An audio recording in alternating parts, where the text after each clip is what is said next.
It was a quiet Sunday afternoon in February 2000 when Jane Dorotik says her husband, Bob, laced up his running shoes and headed out for a jog near their home in the hills outside San Diego. They had been married for over 30 years, shared 3 children, and built a life filled with hard work, Jane as a nurse-turned-healthcare executive, Bob as an engineer. But within 24 hours, their family would be shattered. Jane remembers the last moment clearly, Bob, sitting in a chair, tying his laces. Then the door closed behind him. He never came back. As night fell and Bob still hadn't returned, panic began to set in. Jane called the sheriff just before 8 p.m. "Something's wrong," she told them. Deputies and volunteers began to search the surrounding area. Early the next morning, Bob's body was found down an embankment off a remote driveway. He had been bludgeoned and strangled.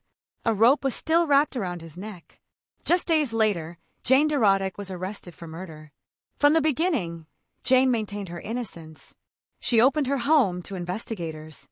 She told them everything she knew. But evidence began stacking up. At least, that's what prosecutors said. A piece of rope on the family's porch looked just like the one used to strangle Bob.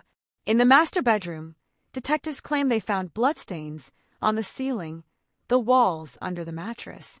A bloody syringe was discovered in the bathroom trash. Her fingerprint was on it, and it contained traces of Bob's blood and a horse tranquilizer. Jane offered explanations. Bob had frequent nosebleeds. Their dog had an abscess that bled on furniture. She used syringes all the time to medicate her horses. But authorities didn't buy it. They believed Jane killed Bob late Saturday night, dressed him in jogging clothes, loaded him into her truck, and dumped the body. Their theory was chilling, and they were ready to take it to court. In 2001, Jane stood trial for first-degree murder. The prosecution painted a grim picture, a woman in a troubled marriage, facing financial stress, wanting to avoid alimony. They argued Jane had both motive and opportunity, and the evidence to prove it. They leaned on forensic findings, tire impressions near the dump site, and the presence of blood in more than 20 spots in the house. The bedroom, they said, had been cleaned, but not well enough. Blood had soaked through the carpet, leaving a stain near a potbelly stove. Experts claim Bob had been killed after dinner on Saturday night, based on undigested food found in his stomach. But the most devastating blow may have come from within Jane's own home. Her 2 sons, Nick and Alex, took the stand for the prosecution. One recalled Jane's strange response when he asked about the syringe. The other described a controlling mother who often made decisions unilaterally. Then came a bold defense move, one that stunned everyone. Jane's legal team turned suspicion toward Claire, her daughter. The defense claimed Claire had a motive. Bob wanted to sell her beloved horses. Claire, they said, was strong enough, athletic enough, and had the temperament. Jane, reluctantly, went along with the strategy, trusting her attorney. Claire didn't testify. She invoked the Fifth Amendment. Her alibi, staying with her aunt, was never fully investigated, the defense claimed. But to the jury, it wasn't enough. After 4 days of deliberation, the verdict was read aloud in a California courtroom. We, the jury in the above-entitled case, find the defendant, Jane Marguerite Dorotik, guilty of murder in the first degree. Jane was sentenced to 25 years to life. Her life as she knew it gone. But she never stopped fighting. Behind bars, Jane educated herself on forensic science and criminal law. She sought help from innocence projects and legal scholars. In time, the Loyola Project for the Innocent joined her cause. Together, they began re-examining the evidence that once seemed so conclusive. And what they found was startling. Many of the so-called blood stains weren't blood at all. Others had never been tested. The syringe in the trash.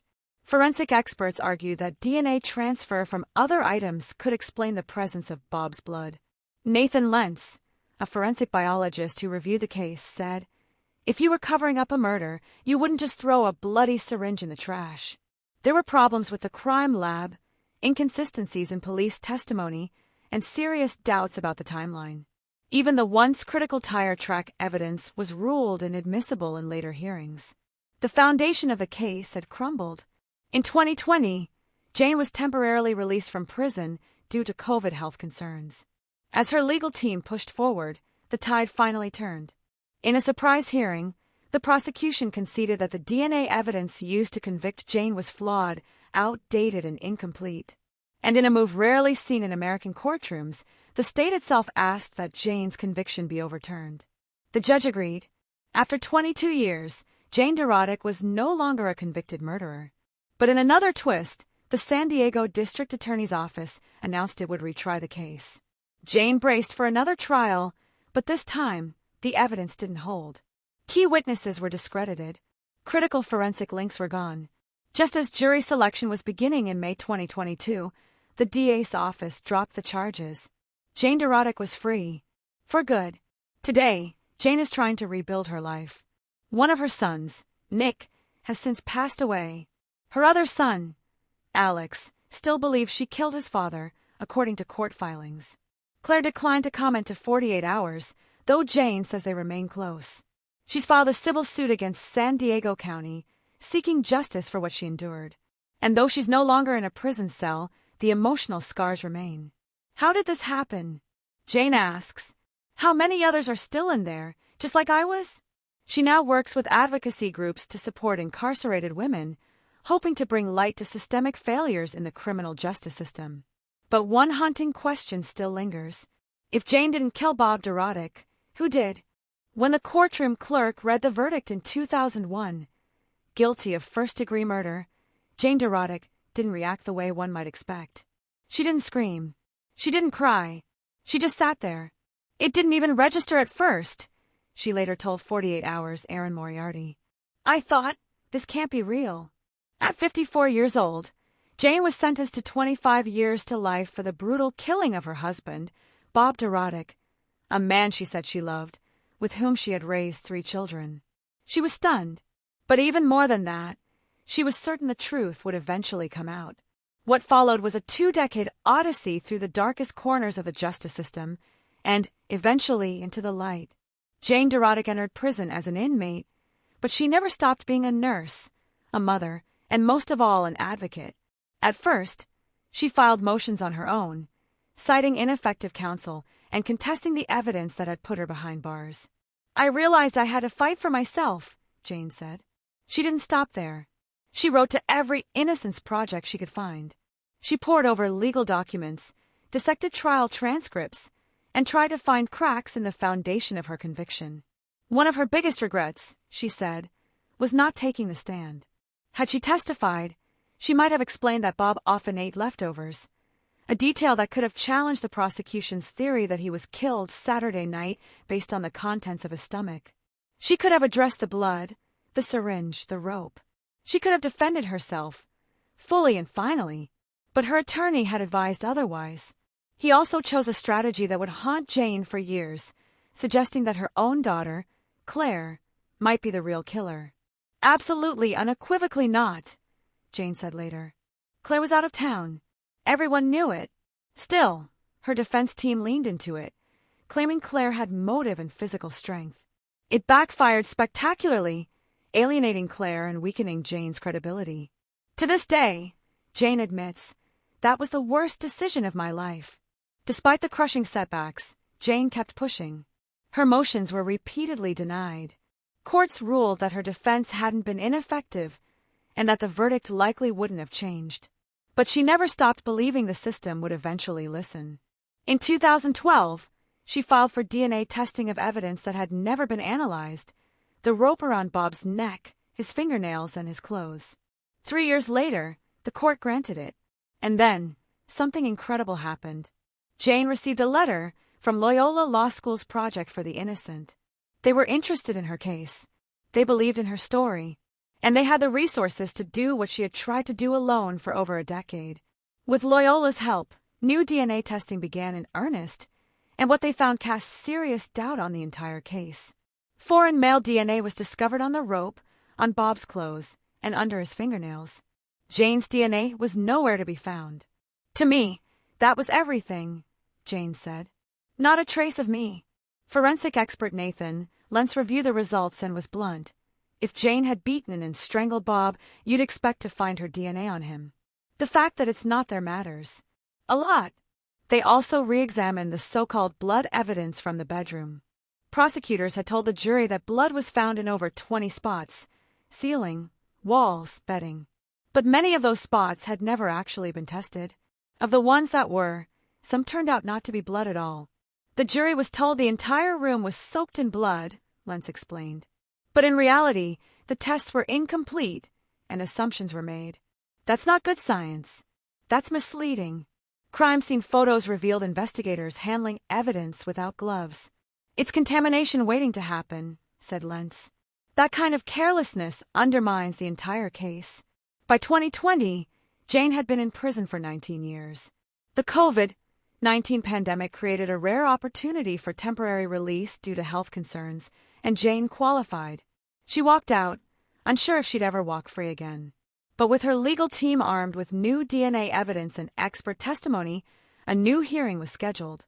Then, in a surprise virtual session, the prosecution made an extraordinary concession. The people are willing to concede petitioner's new evidence claim, announced Deputy District Attorney Carl Huso. They admitted the evidence presented at trial was outdated. The sheriff's crime lab had mishandled evidence. The DNA testing now painted a completely different picture. And with that, Jane Dorotik's conviction was vacated. But her nightmare wasn't over. Just 3 months later, the San Diego County DA's office announced it would retry Jane. "I couldn't believe it," Jane said. After everything, after admitting the evidence was faulty, her legal team was furious. Some key evidence, like the tire track analysis, was ruled inadmissible. The rest was weakened, but prosecutors still believed they could make the case. Then, just as jury selection began in May 2022, the prosecution backed down. "We no longer believe the evidence is strong enough to prove guilt beyond a reasonable doubt," Deputy DA Christopher Campbell told the court. "We ask that the court dismiss the case." The judge turned to Jane and spoke words she had waited more than 2 decades to hear. "Ms. Dorotik, you are free to go." Jane's case was dismissed, but it was done without prejudice, meaning she could be charged again if new evidence arises. For now, she's free, but not entirely unburdened. "This tore my family apart," Jane said. Her son, Nick, passed away in 2023. Her other son, Alex, still believes she is guilty. Claire, though never charged, has kept her distance, though Jane says they remain close. "I'll always have hope," Jane said, "that we can find a way back to each other." Today, Jane is working with organizations to support incarcerated women, helping those still fighting wrongful convictions. "This isn't just about me," she said. "It's about all the others, women like me, still trapped in a system that got it wrong." She's also filed a civil lawsuit against San Diego County, naming members of the sheriff's department and the crime lab as defendants. But even as she tries to move forward, the central mystery remains. What really happened to Bob Dorotik? "Jane may be free," says former prosecutor and defense attorney Matthew Troiano, "but Bob still doesn't have justice." And that question, that open wound, remains unanswered. Please, friends, kindly like and desubscribe to this channel for more true-life crime stories across the United States.